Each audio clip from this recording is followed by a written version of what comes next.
വയനാടിനായി കൈകോർത്ത കാരിക്കോട് നൈനാര് പള്ളി മഹല്ല് ജമാഅത്തിലെ സുമനസ്സുകളുടെ സഹായത്തോടെ ദുരിതബാധിതരിൽ 2 പേർക്ക് വീട് നിർമ്മിച്ചു നൽകും. ഉറ്റവരും ഉടയവരും നഷ്ടമായ വയനാട്ടിലെ ജനങ്ങളിൽ 2 പേർക്ക് കാരിക്കോട് നൈനാര് പള്ളി മഹല്ല് ജമാഅത്തിന്റെ നേതൃത്വത്തിൽ വീട് വെച്ച് നൽകും. പള്ളി ചീഫ് ഇമാം അൽ ഹാഫിസ് നൌഫൽ കൌസരിയുടെയും ജമാഅത്ത് പ്രസിഡന്റ് പി അബ്ദുൽ അസീസ് ഹാജിയുടെയും പരിപാലന സമിതി അംഗങ്ങളുടെയും നേതൃത്വത്തിൽ മഹല്ല് ജമാഅത്തിലെ ആളുകളുടെ സഹായത്തോടെയാണ് വീടുകൾ നിർമ്മിക്കുന്നത്. പള്ളിയിൽ നിന്നും പ്രാഥമികമായി വീട് നിർമ്മാണത്തിനാവശ്യമായ സാമ്പത്തിക സംഭരണം നടത്തി. ഇതിനോടകം തന്നെ പള്ളിയിൽ നിന്ന് മാത്രം 15 ലക്ഷത്തോളം രൂപ സമാഹരിച്ചുവെന്ന് പള്ളി ചീഫ് ഇമാം അൽ ഹാഫിസ് നൌഫൽ കൌസരി പറഞ്ഞു.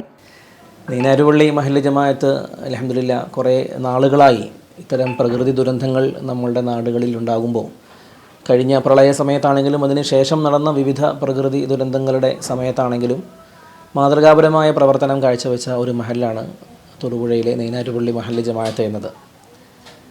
ശരിക്കും ഇന്ന് നമ്മളുടെ വയനാട് ദുരിതാശ്വാസ പ്രവർത്തനങ്ങൾക്ക് വേണ്ടിയിട്ട് നൈനാര് പള്ളിയിൽ സമാഹരിച്ച തുക അതിന് നിമിത്തമായൊരു കാര്യം, ഇന്ന് വെള്ളിയാഴ്ച ദിവസമാണ്. വെള്ളിയാഴ്ച ജുമാഅയ്ക്ക് പള്ളിയിലേക്ക് കയറുന്നതിന് ഒരു നിമിഷങ്ങൾക്ക് മുമ്പ് നൈനാര് പള്ളി മഹല്ല് ജമാഅത്തിൻ്റെ ആദരണീയനായ പ്രസിഡന്റ് പി അസീസ് ഹാജി അവർകൾ, അതേപോലെ മഹല്ല് ജമാഅത്തിലെ പരിപാലന സമിതി അംഗങ്ങൾ അവരും ഞങ്ങളും ഒരുമിച്ചിരുന്ന് ആലോചിച്ചപ്പോൾ ഇന്ന് വെള്ളിയാഴ്ച പൊതുജനങ്ങളോട് ഈ വിഷയം ഒന്ന് പറയാമെന്നും അതിൻ്റെ ഗൗരവത്തെ ഓർമ്മപ്പെടുത്തിയിട്ട് നല്ലൊരു സാമ്പത്തിക സമാഹരണം നമുക്ക് പൊതുജനങ്ങളിൽ നിന്ന് പ്രതീക്ഷിക്കാം, നടത്താം എന്നും നമ്മൾ തീരുമാനിച്ചു.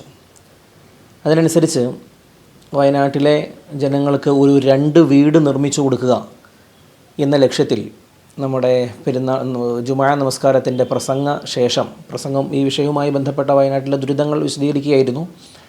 അതിനുശേഷം ഈ ഒരു ആവശ്യം ജനങ്ങളുടെ മുമ്പിൽ പറയുകയും അത്ഭുതകരമായ ഒരു പ്രതികരണം നമുക്ക് ജനങ്ങളുടെ അടുക്കൽ നിന്ന് ലഭിക്കുകയും ചെയ്തു. അത് എങ്ങനെയാണ് എന്ന് വെച്ചാൽ, നമ്മൾ ഇതിൻ്റെ ദുരന്തത്തിൻ്റെ വ്യാപ്തിയും ഒക്കെ വിശദീകരിച്ചതിന് ശേഷം നമ്മുടെ സഹജീവികളാണ്, അവരെ ചേർത്ത് പിടിക്കേണ്ടത് നമ്മളുടെ കടമയാണ്, നമ്മുടെ വിശ്വാസത്തിൻ്റെ ഭാഗമാണ് അവിടെയുള്ള ജനങ്ങൾക്ക് ഈ സഹായം എത്തിക്കേണ്ടത് എന്ന് ബോധ്യപ്പെടുത്തിയതനുസരിച്ച് പൊതുജനങ്ങളുടെയും മനസ്സിൽ ഇത് ആഴത്തിൽ പതിഞ്ഞിരിക്കുന്ന ഒരു വിഷയമാണല്ലോ. അതിൻ്റെ വേദന അവരുടെ ഉള്ളിൽ വല്ലാതെ പതിഞ്ഞിട്ടുണ്ട്. അതിൻ്റെ പ്രതിഫലനം എന്ന നിലയിൽ തന്നെയാണ് ഒരു 15 മിനിറ്റുകൾക്കുള്ളിൽ ഏകദേശം 15 ലക്ഷം രൂപയോളം നമുക്ക് പള്ളിയുടെ ഉള്ളിൽ നിന്ന് മാത്രം, നിസ്കരിക്കാൻ വേണ്ടി പള്ളിയിൽ എത്തിയ ജനങ്ങളിൽ നിന്ന് മാത്രം നമുക്ക് കളക്ട് ചെയ്യാൻ സാധിച്ചു എന്നുള്ളത് ഇതൊരു ചരിത്ര സംഭവമാണ് നൈനാര് പള്ളിയെ സംബന്ധിച്ചിടത്തോളം. ഇതിനു മുമ്പും ഇത്തരം കളക്ഷനുകൾ നമ്മൾ നടത്തിയിട്ടുണ്ടെങ്കിലും ഈ ചുരുങ്ങിയ സമയം കൊണ്ട് ഇത്രയും അധികം ലക്ഷങ്ങൾ നമുക്ക് സമാഹരിക്കാൻ സാധിച്ചത് അതൊരു വലിയ കാര്യമായി ഞങ്ങൾ മനസ്സിലാക്കുകയാണ്. 2018 മഹാപ്രളയ സമയത്തും തുടർന്നുണ്ടായ വിവിധ പ്രകൃതി ദുരന്തങ്ങളിലും മാതൃകാപരമായ പ്രവർത്തനം കാഴ്ചവെച്ച മഹല്ലാണ് നൈനാര് പള്ളി മഹല്ല് ജമാഅത്ത്. ഏറ്റവും അർഹതപ്പെട്ട 2 വ്യക്തികൾക്ക് വീടുകൾ കാരിക്കോട് നൈനാര് പള്ളി മഹല്ല് ജമാഅത്ത് കമ്മിറ്റി എടുത്ത തീരുമാനം സ്വാഗതാർഹവും അഭിനന്ദനീയമാണ്. News bureau, Thodupuzha.